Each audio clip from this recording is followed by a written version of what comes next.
তুই যে যার সন্তান এটা দুনিয়ার কেউ জানে না, সে কেমনে কইল। ওলীদ বিন মুগিরা বলে, মা তাহলে কি কবার চাও? বলে কি আর করবো, সন্তান যখন জানতে পারছে তাহলে শোন, আমি যখন যুবতী ছিলাম তোমার বাবার বউ ছিলাম যুবতী, এমন সময় তোমার বাবা ব্যবসার কাজে বাইরে গেছে, মাসের পর মাস ব্যবসা করে, টাকার লোভে যুবতী বউকে ভুলে গেছে। টাকার ধান্দায়, জোরে কোন কিসের ধান্দায়? টাকার ধান্দা নাই বউ থুয়া। আসলে একটা যুবতী বউ বা একটা যুবক কতদিন বউ ছেড়ে বাহিরে থাকতে পারবে, এর নিয়ম কিন্তু হযরত ওমর ফারুকের কাছ থেকে পাওয়া গেছে। পাওয়া যায়নি ভাই? ইচ্ছা মতো বছরের পর বছর থাকবেন, তাহলে বইয়ের খবর কি? হ্যাঁ, আমি আপনাদের বলবো যারা বিদেশে যাচ্ছেন, বিয়ে করার আগে যান, টাকা গোটা কয়েক কামাই করে নিয়ে এসে মোহরনা দিয়া দাঁতে বিয়ে করেন। জোরে কোন কথা ঠিক কিনা? আর যদি এতই যাবার মন চায়, সন্তান যখন বড় হবে তখন যান, কিন্তু এটা টাটকা বোধ হইয়া যান না ভাই, যাবেন না।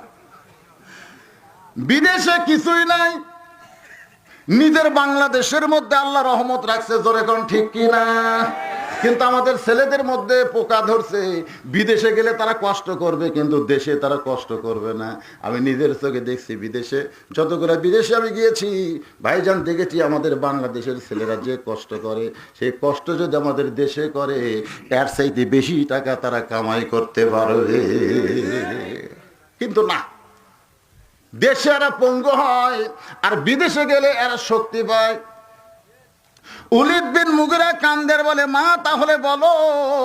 মা বলতেছে, আমি যখন যুবতী ছিলাম তখন তোমার বাবা ব্যবসার কাজে বাইরে গেছে, এত টাকা লাভ হয়েছে, টাকার ধান্দায় আমি যুবতী বউ, তোমার বাবার যে বউ, আমি তোমার মা ঘরে আছি, এইটা তোমার বাপের মনেই নাই। একা একা থাকতে থাকতে আমার মধ্যে একটা ব্যারাম ঢুকলো। সেই ব্যারামটা হলো, একা একা কেন ভালো লাগে না, কোনো কাজে মন যেন বসে না। আমি তোমার মা ঘরের ছাদে গেলাম, কারণ স্বামী যদি বাড়িতে না থাকে, মেয়ে সে মায়ের কাছে গান গাইতেছে, দালান দেখা দিসলি বিয়া, খামা তোর দালান ধুইয়া। মায়ের কাছে কানতেছে, দালান দেখা দিসলি বিয়া, খামা তোর দালান ধুইয়া, জামা তোর জামাইয়ের বাড়ি আমি যাব না। তোমার জামাই চাকরি করে মহিমাগঞ্জ সুগার মিলে, মাসে মাসে পত্র পাঠায়, ঘরে আসে না। জামা তোর জামাইয়ের বাড়ি আমি যাব না। যাই লাভ কি? বালুর ধরে করে শান্তি আছে? হাসতেছেন, স্বামী স্ত্রীর মধ্যে একটা আলাদা সম্পর্ক আছে। জোরে বলেন কথা ঠিক কিনা?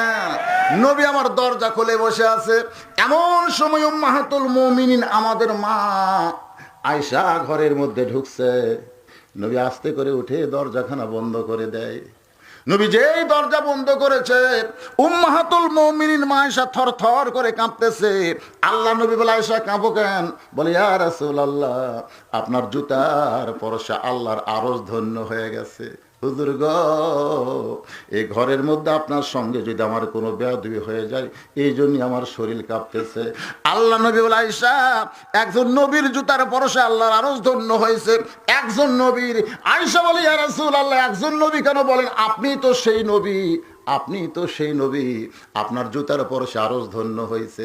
রাসূল বলে, আয়েশা রে, আমি সেই নবী ছিলাম কিন্তু এখন নাই। আয়েশা বলে, হুজুর, সেই নবী ছিলাম কিন্তু এখন কেন নাই?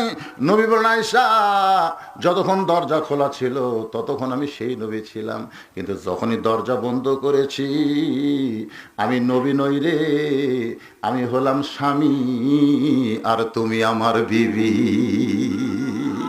সুবহানাল্লাহ, জোরে কর। সঙ্গে সঙ্গে মা আয়েশা এসে নবীকে চাইবা ধরছে। সুবহানাল্লাহ। স্বামী নবী ধরছে না স্বামী ধরছে? এখন তার নবী নাই, নবী ওরে বাবারে নবী রে, কিন্তু যে স্বামী, বউ কি করবে? আমি যত বড়ই হুজুর হয় আপনাদের কাছে, কিন্তু যখন রাত 1টা-2টার সময় বাড়ির যাই যদি বউ বলি, ও গো, ঘন্টার পর ঘন্টা বাস করলাম গো, খেলের মধ্যে বসে থেকে শ্রোতার আওয়াজ শুনলো, তুমি একটু কম্বলের মধ্যে 10টা মিনিট আওয়াজ শোনো তো। বউ তখন বলবে হুজুরকে বাদ দাও, তো হুজুরকে বাদ দাও, এই টুপি খুলে তাড়াতাড়ি কম্বলের মধ্যে ঢোকো, কিসের হুজুর, আমার কাছে আমার হুজুর কি। মা আয়েশা সঙ্গে সঙ্গে নবীকে বুকের মধ্যে জাপটে ধরে বলে, মাবুদ, আমার নবী শুধু বিশ্ব নবী নয়, আমার নবী হলেন পৃথিবীর 1 নম্বর স্বামী। সঙ্গে সঙ্গে আল্লাহ আয়াত নাজিল করছে, এই যে দেখেন, শোনেন, সঙ্গে সঙ্গে আল্লাহ বলে, জিবরাইল তাড়াতাড়ি যাও, আমার নবীর উপরে আল্লাহ আর কোরআন নাজিল করো। ফেরেশতা জিবরাইল কোরআন থেকে একটা আয়াত নিয়ে নবীর ঘরের বাহিরে থেকে সালাম দেয়, আসসালামু আলাইকা ইয়া রাসূলুল্লাহ। বাজান, নবীর কোনোদিন সালাম দেওয়ার সময় জিবরাইল বলে নাই আসসালামু আলাইকুম ইয়া রাসূলুল্লাহ, কোনোদিন আলাইকুম বলে নাই, আলাইকা বলেছে। কিন্তু আমাদেরকে যখন সালাম দেবে তখন বলবে আসসালামু আলাইকুম। আমাদের জন্য কুম, নবীর জন্য কা। এর কারণ হলো আমাদের 2 কান্দে 2টা ফেরেশতা আছে, এই 2টা ফেরেশতা থাকার কারণে বহু বচন ব্যবহার করা লাগে। আরবিতে কা হলো 1 বচন, কুমা হলো 2 বচন, কুম হলো বহু বচন। তাহলে নবীর সামনে যখন সালাম দেয় জিবরাইল আসসালামু আলাইকা বলার কারণ হলো জিবরাইল জানে নবীর কান্দে কোনো ফেরেশতা নাই, কারণ কান্দের ফেরেশতা এমনি এমনি থাকবে না, এদের দায়িত্ব হলো কেরামান কাতিবিনা ইয়ালামুনা মা তাফআলুন। তোমার 2 কান্দে 2 মোহরি, লিখিতেছেন ডায়েরি, দলিল দেখে রায় দিবে, টাকা পয়সার নাই কারবার। আমাদের কান্দের ফেরেশতারা নেকি আর পাপ লিখতেছে, কিন্তু নবীর কোনো নেকিও নাই। হ্যাঁ, জোরে খান না কেন? আমি একটা করলাম, আপনার আর একটা করবেন, তাহলে লেখার কি দরকার? ইমাম গাজ্জালি বলেছেন, লাইলাতুল মেরাজে নবী যখন কাবার পাশে ঘরের মধ্যে ঘুম পাড়তেছে, ফেরেশতা জিবরাইল এসে দেখে নবী ঘুমায়। জিবরাইল ডাক দেয়, বলে, মাবুদ, যাকে আপনি মেরাজে আপনার সান্নিধ্যে যাওয়ার হুকুম দিলেন সেই নবী ঘুম পাড়তেছে, আমি কি করব? আল্লাহ রাসূল বলে, জিবরাইল ঘুম থেকে ডাক দাও। ফেরেশতা জিবরাইল বলে, আল্লাহ কেমনে ডাক দিব, কেমনে ডাক দিব? মোহাম্মদ বলে ডাক দিব, ইয়া নবী বলে ডাক দিব, না কেমনে ডাক দিব? আল্লাহ বলে, জিবরাইল তুমি যদি নাম ধরে ডাকো, শব্দ করে ডাকো, আমার নবীর ঘুম থেকে হয়তো ব্যাঘাত ঘটবে। জিবরাইল রে, তোমার জিহ্বা বের করে আমার নবীর পায়ের তালুতে সুরবুরি দাও। সমস্ত ফেরেশতার সর্দার জিবরাইল, সমস্ত ফেরেশতার সর্দার জিবরাইল তার জিহ্বাটা বের করে নবীর পায়ের তালুতে সুরবুরি দেয়। এখন বলেন, ফেরেশতার সর্দার যদি নবীর পায়ের তালুতে সুরবুরি দিয়ে ঘুম থেকে জাগায়, আর সেই নবীর কান্দে চলার মতন কোন ফেরেশতার যোগ্যতা নাই। সুবহানাল্লাহ, ধরে কান। আমার নবীর শান জানার দরকার আছে না নাই? জোরে কান, আছে না নাই? আল্লাহর বান্দার একটু খেয়াল করেন, ফেরেশতা জিবরাইল বলে, আসসালামু আলাইকা ইয়া রাসূলুল্লাহ। সঙ্গে সঙ্গে নবী বলতেছে, ওয়ালাইকুম আসসালাম ইয়া আখি জিবরাইল। মা আয়েশা বুকের ভিতর থেকে মাথা টান দেয়। নবী বলে, টান দিলা কেন? হুজুর শরম লাগতেছে, জিবরাইল আছে। আল্লাহ রাসূল বলেন, আয়েশা, একটা জিনিস সতর্ক হও, সেটা হলো স্বামী স্ত্রী যখন মহব্বত করবে তখন কেউ সেটা দেখতে পাবে না, ফেরেশতাও পাবে না, জিনও পাবে না। আপনি যখন আপনার বউকে মহব্বত করেন, এটা কি ঘরের মধ্যে জানলা দরজা বন্ধ করে করেন না খুলে করেন? এ কথা কন না কেন? খালি জানলা দরজা, লাইটও বন্ধ করে। এক ভাই করছে লাইটও বন্ধ করে। আমার ছোট্ট একটা মেয়ে আছে, বুড়া বয়সে একটা মেয়ে আল্লাহ দিয়েছে, তো এখন 8 বছর পড়ছে। আমি যখন আমার গিন্নির সঙ্গে কিছু করতে চাই, তখন আমার মেয়েকে বলি, মা তুমি একটু অন্য ঘরে যাও, মা তোমার দাদির কাছে যাও মা। তখন মেয়েরা মুচকি মুচকি হাসে। তখন আমি বুঝতে পারি কিছু বুঝবার পারছে। এই জন্য আল্লাহ রাসূল বলেছে, তোমাদের সন্তানের যদি বুঝবার পারে, এমন বয়সের সন্তানের সামনে নিজের হালাল বউকেও আদর করা যাবে না। সন্তান যদি বুঝবার পারে, এমন সময় সন্তানের সামনে আমার হালাল বউ রে, তাকেও আমি আদর করে পারবো না। চিন্তা করছেন? আর 14ই ফেব্রুয়ারি তারা পালন করে রাস্তাঘাটে, কলেজ ভার্সিটিতে, মনে হয় কাটি মাসে কুত্তা জোড়া লাগছে। জোরে কর কথা, ঠিক করে। আচ্ছা, এই শালাকের শরম নাই? রাস্তার মানুষ দেখতেছে। আয় আয় আয়। এখন চিন্তা করেন 14ই ফেব্রুয়ারি 90% মুসলমানের দেশে উদযাপন করতে দেওয়া চলবে না। জোরে কোন কথা ঠিক কিনা? আমরা মুসলমান। মায়েশাকে আল্লাহ নবী সান্ত্বনা দিয়ে বললেন, তুমি যে আমার বুকের ভিতরে, আমি যে তোমার বুকের মধ্যে নিয়েছি, এটা জিবরাইল কেন কেউ দেখবে না। নবী বললেন, জিবরাইল এই মুহূর্তে আসার কারণ কি? জিবরাইল বলে, হুজুর আপনি ঘরের মধ্যে যে কি আমল করতেছেন সেই আমল আমি জানি না। আপনি যে ঘরের মধ্যে কি আমল আমল মানে কি? কাজ। আপনি যে ঘরের মধ্যে কি আমল করতেছেন এটা আমি জানি না, আল্লাহ জানে। আপনারা বলেন তো, আল্লাহ এত খুশি হয়েছে, আপনি এত আমল করলেন, আল্লাহ এত খুশি হয় নাই, কিন্তু আজকে কি আমল করতেছেন ঘরের মধ্যে, এতে আল্লাহ এত খুশি হয়েছে, আমার তাড়াতাড়ি আপনার কাছে পাঠিয়ে দিছে। আপনি কি আমল করতেছেন হুজুর? আপনারা কম তো নামাজ পড়তেছে, এ কথা কর না কেন, জিকির করতেছে, জিকির করতেছে, শেষ দাঁত আছে। তাহলে চিন্তা করেন, স্বামী স্ত্রী যখন দুইজন বুকের মধ্যে থাকে তখন আল্লাহর আরশ পর্যন্ত খুশি হয়ে যায়।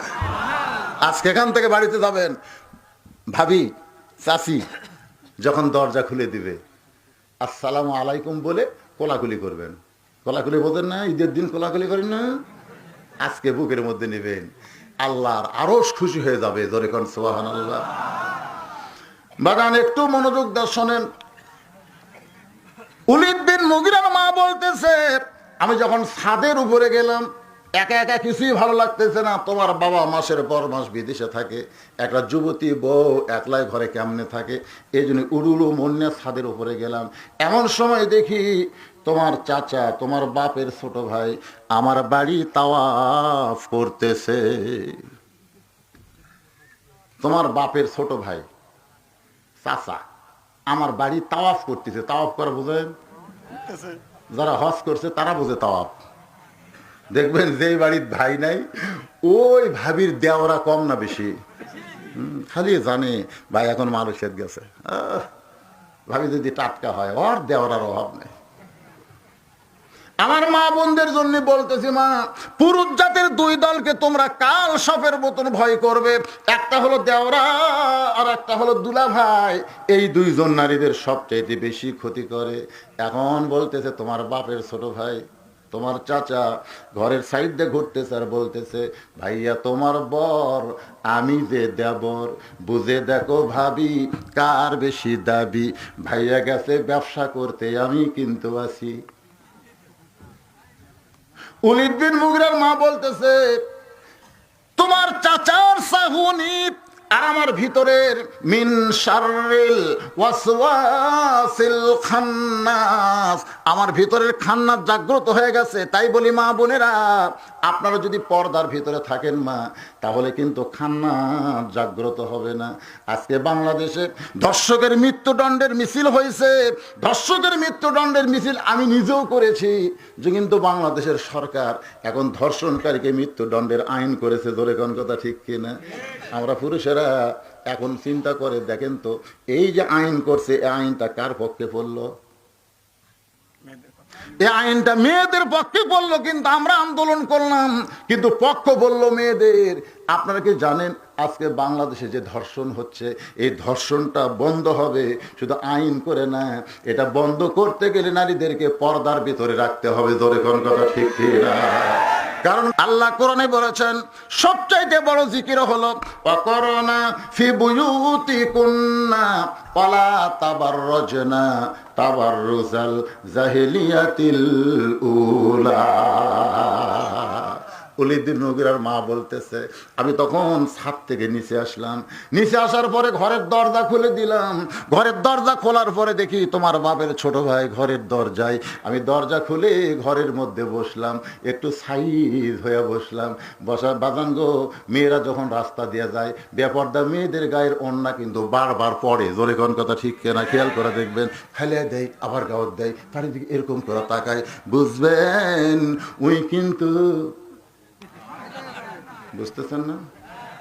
শোনেন, আজকে কোন মেয়ে ভালো কোন মেয়ে খারাপ এটা আপনারা না বুঝলেও যুবকেরা কিন্তু বুঝতে পারে। উলিদ বিন মুগিরার মা বলতেছে, আমি তোমার চাচাকে ইশারা করলাম। পুরুষেরা কিন্তু খুবই লজ্জিত, খুবই শরম, এরা আগে সাহস হয় না, কিন্তু মেয়েরা যখন খুললাম ভাব করে তখন আস্তে আস্তে কাছে যায়। তোমার চাচা আমার কাছে আসলো, আমি তোমার চাচার সঙ্গে লাজ লজ্জা ভুলে গিয়া যৌনতার শুরুতে মিলন করলাম। ওই মিলনের কারণে তুমি আমার পেটের মধ্যে ঢুকছো বাজান, তুমি আসলেই যার তো সন্তান।